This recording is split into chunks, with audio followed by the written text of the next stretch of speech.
आज के हमारे कार्यक्रम में उपस्थित मोर जम्मो छोटे छोटे भाई बहनी मल्ला सेवा जोहार जय सेवा।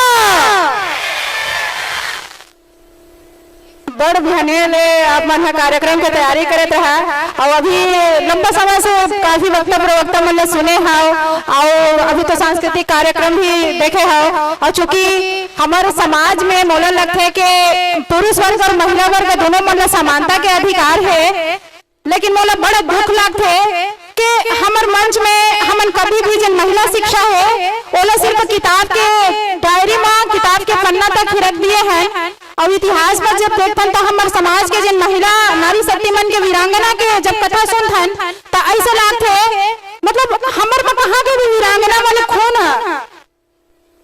तो मैं ज्यादा समय ना लेते हुए कुछ ही शब्द में अपन बात गए हो। अभी मोर से पूर्व में सभी वक्ता मन हाथ मन के बीच में बात बताई से इतिहास की बात बताई से मैं आप से प्रश्न पूछना चाहता हूँ। और बात ला ध्यान से सुनो। काबर के ए जगह में हम टाइम पास करे बर नहीं आए हैं। कल के डेट में हम भी छोटे छोटे लड़का रहे आप मन के जैसे आज दिन परिवर्तन हुई से कि आप मन के जगह से निकल करके हमने जगह में आए हैं। मैं बहुत टाइम से लगभग मोला मैं 2 बजे 2:30 बजे के जगह में आया हूँ तब से देखा था बहुत शानदार जब सांस्कृतिक कार्यक्रम होते हर एक व्यक्ति हर सिर्फ नृत्य देखे बर मोला बड़ दुख लगते मोर समाज सिर्फ नृत्य प्रेमी हो गए, मोर समाज है सिर्फ संगीत प्रेमी हो गए, लेकिन जब क्रांति का बात आता है मेरे समाज का खून नहीं खोलता है। इस बात को मैं नोटिस कर रही बैठ के मैं बैठ के देख रही थी।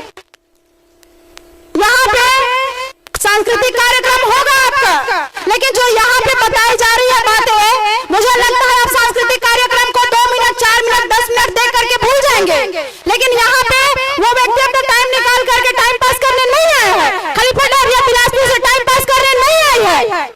आप जब पीएससी कोचिंग करने जाएंगे, आप जब कंपटीशन एग्जाम की तैयारी करेंगे, आप जब वेल क्वालिफाइड होंगे, ये चीजों को आप पैसा से पढ़ने जाओगे। जो इतिहास 1756 का इतिहास बताया ना आप लोगों को, उसको आप पीएससी कोचिंग करने जाओगे, उसको जब आप हाई क्वालिफिकेशन के लिए ज्ञापन की तैयारी करने जाओगे, वहां पे 1 साल 1 लाख फीस से पढ़ाई करोगे जो हम यहाँ पे आपको फ्री में देके जा रहे हैं। मेरे समाज की ये कमी है और वो कमी मुझे खला यहाँ पे बैठ के। आपको पता है आज कौन सा दिवस है? ये सांस्कृतिक कार्यक्रम क्यों कराई गई आपको पता है? ये सांस्कृतिक कार्यक्रम इसलिए कराई गई क्योंकि मेरा जो समाज है वो संगीत प्रेमी समाज है। अगर मेरे समाज तक खलीफा लहरिया की बात पहुंचानी है तो इसके लिए संगीत दिखाना जरूरी है। आपको पता है आज क्या दिन है? Today is a black day for us. आज हमारे लिए काला दिवस है, इतिहास के पन्नों में वो काला दिवस है। अगर आज हम आज का दिवस मना रहे हैं ना, हमारी आंखें नम होनी चाहिए। आप इतिहास पढ़ेंगे आपकी आंखें नम होनी चाहिए। आपको पता है इस समाज के लिए आज जिनका आप शहादत दिवस मना रहे हैं उन्होंने इस समाज के लिए बलिदान दिया है। हमारी आंखें नम होनी चाहिए। वो व्यक्ति हमारे लिए समाज के लिए बलिदान दे दिया। रायपुर के चौक में जब उनको फांसी दिया गया अंग्रेजों के द्वारा, इतना खौफ था अंग्रेजों में, तोप से उड़ा गया कहीं जिंदा वापस न हो जाए। उस क्रांतिकारी का आज हम शहादत दिवस मना रहे हैं, लेकिन अफसोस के साथ कहना पड़ता है मेरा समाज संगीत प्रेमी हो गया जो शहादत और जयंती में अंतर भी नहीं बता सकते। मेरे ये बच्चे कल आप भविष्य हो हमारे, आपको ये बात पता होनी चाहिए। कल के आप हमारे भविष्य हो।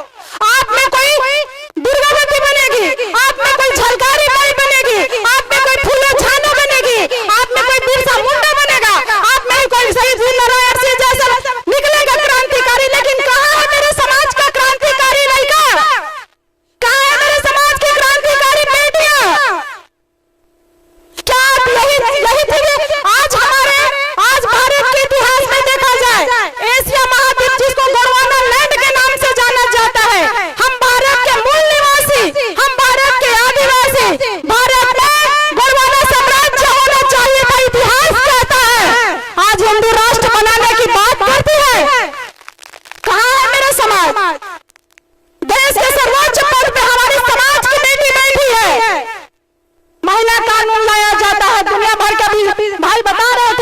अधिनियम लाया गया, 5वीं 6वीं अनुसूची हो हमारे हित के लिए, लेकिन क्या वो अधिकार हक हमको मिला? क्या आपने वो हक अधिकार पढ़ाई किया? आपको तो अपनी भाषाएं भी नहीं पता है। आपको पता है हमारी आदिवासी में कितनी भाषाएं बोली जाती है? आपको पता है हमारी आदिवासी संस्कृति क्या कहती है? आपको पता है कि हमारी ट्रेडिशंस क्या है? आपको पता है कि हमारे जो पुरखा का इतिहास है वो क्या है? हम 33 कोटि में भूल गए, हम हिंदू परंपराओं में भूल गए। हमारे पुरखा को, हमारे परंपराओं को, हमारी संस्कृति को हाईजैक कर लिया गया उन अनुवादियों के द्वारा, और मेरे समाज को संगीत प्रेमी बना दिया गया। जो समाज का धनुष और तीर लेकर के जब निकलता था, एक तीर एक कमान का जब नारा दिया करता था, तो दुश्मनों की पैर डगमगा जाते थे जब हमारी क्रांति की आवाज को सुनते थे। लेकिन मेरा समाज कहाँ गया? दुख लगता है, दुख लगता है इस बात को। हम पढ़े लिखे समाज की बेटी है। परिचय तो दी नहीं हो तो 2 मिनट परिचय भी देना चाहूंगी। मेरा नाम खलीफा डहरिया है, मैं प्रॉपर पंडरिया में रहती हूँ। ऐसा नहीं है कि यहाँ पे हमने कोई रास्ता नहीं था तो यहाँ पे भाषण देने का काम कर लिया। रास्ता बहुत है। मैंने कॉलेज में पढ़ाई कराया, मैं टीचर थी। अगर आज चाहती तो मैं हाई क्वालिफिकेशन पे जाके मैं कलेक्टर बन सकती थी। मेरे समाज में तो कलेक्टर, डॉक्टर, इंजीनियर भरे पड़े हैं, लेकिन क्या समाज की स्थिति सुधरा? कौन सुधारेगा? हमारे जैसे बेरोजगार लोग सुधारेंगे? किसी ना किसी को तो नेतृत्व करना पड़ेगा। तो समाज के नेतृत्व करने के लिए MSc किए, BEd किए, PhD छोड़ दिए, अभी वकालत कर रहे। हमारे भाई ने बताया हमारे समाज में वकील लोगों की कमी है। हमने सोचा हम दूसरे लोगों को कब तक मोटिवेट करते रहेंगे? खुद आते हैं ना पहले, उसके बाद लेके जाएंगे अपने भाई बहनों लोग को। हम वकालत करने चले गए। आज हम वकालत की पढ़ाई कर रहे हैं, लड़ेंगे अपने हक अधिकार के लिए, डंका के चोट पे लड़ेंगे। आज जो आप शहादत दिवस मना रहे हैं, मेरे छोटे छोटे भाई बहन लोगों, मेरा आपसे हाथ जोड़ के निवेदन है, आज अगर हमारी संस्कृति को कोई बचा सकता है तो सिर्फ हम हैं। हम पहली ऐसे पीढ़ी है जिसको इस मंच तक आने का मौका मिला है। हम एक पहली ऐसे पीढ़ी है जिसको आज पार्लियामेंट तक जाने का मौका मिला है। हम एक पहली ऐसे पीढ़ी है जो पढ़े लिखे PhD ग्रेजुएटेड है। आप अपने अधिकार को समझिए। आपके अधिकार के लिए हर युग में बिरसा मुंडा पैदा नहीं होगा, हर युग में झलकारी बाई पैदा नहीं होगी। अपने हक अधिकार हमको खुद लेना पड़ेगा। कहते हैं शिक्षा शेरनी का वह दूध है जो पिएगा वो दहाड़ेगा। आप शिक्षा लीजिए सबसे पहले, लेकिन उस शिक्षा में एक चीज डालिए, आपकी शिक्षा का उद्देश्य सरकारी नौकरी नहीं होना चाहिए। आपकी शिक्षा का उद्देश्य समाज का उत्थान होना चाहिए। यदि आप अपने शिक्षा का सही उपयोग अपने समाज की संस्कृति को बचाने के लिए, अपने आने वाले भविष्य को सजाने के लिए करते हैं, तब आपकी शिक्षा सार्थक होगी। अन्यथा आज हमारे समाज में डॉक्टर, इंजीनियर, कलेक्टर, पटवारी और सर मैडम लोगों की तो लाइन लगी है। लेकिन भैया मेरे घर में गाड़ी होनी चाहिए, मेरे बच्चे बस विदेश जाने चाहिए पढ़ने के लिए, मेरे घर बड़ा 2-3 मंजिल का होना चाहिए। बाकी मेरे समाज के बच्चों से मतलब नहीं है। आप जो अच्छे कपड़े पहन के बैठे हो ना, यहाँ पर ज्यादा दूर की बात नहीं करूंगी।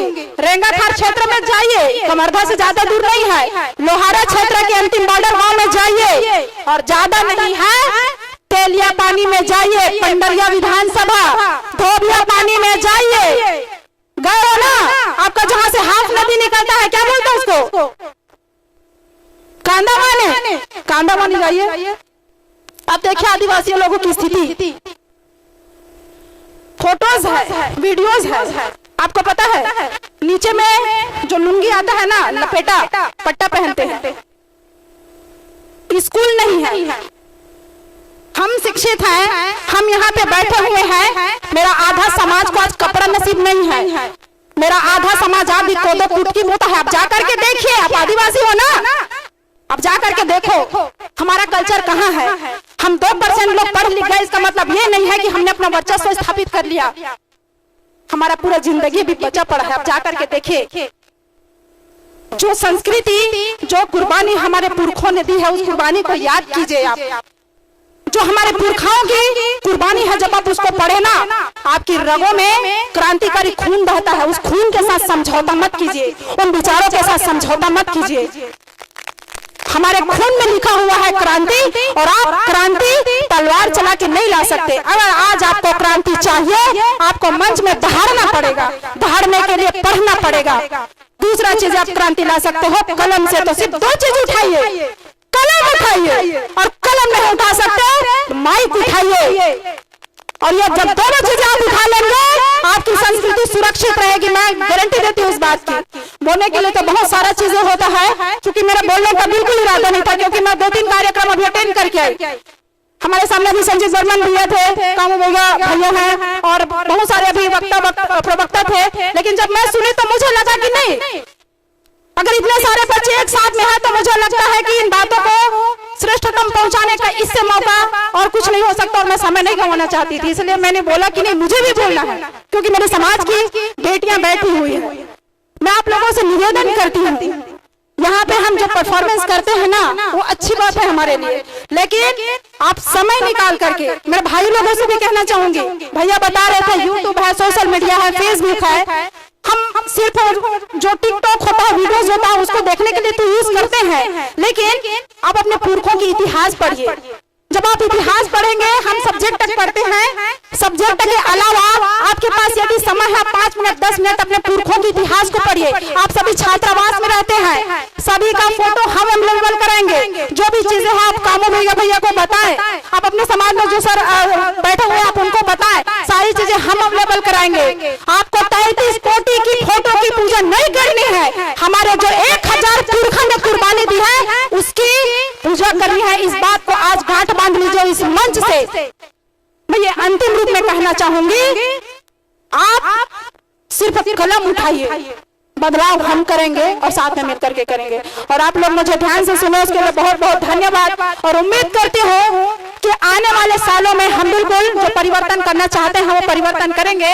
और अगर आप लोगों को कहीं डांट दिया होगा, ऐसा लगा होगा, तो मैं उसके लिए क्षमा चाहती हूँ, क्योंकि जब पढ़ लिख गए हैं वहां तक पहुंचे हैं, इसलिए पीड़ा लगता है मन में, तो कुछ ज्यादा ही बोल देते हैं, क्योंकि दुख लगता है कि मेरा समाज कहां से कहां चला गया। तो मैं निवेदन करूंगी कि आप आगे आए और आपको जो भी मार्गदर्शन चाहिए, हम बैठे हैं, आप संपर्क करें हम लोगों से। बहुत बहुत धन्यवाद। शुभ आशीर्वाद। सेवा जोहार, जय सेवा।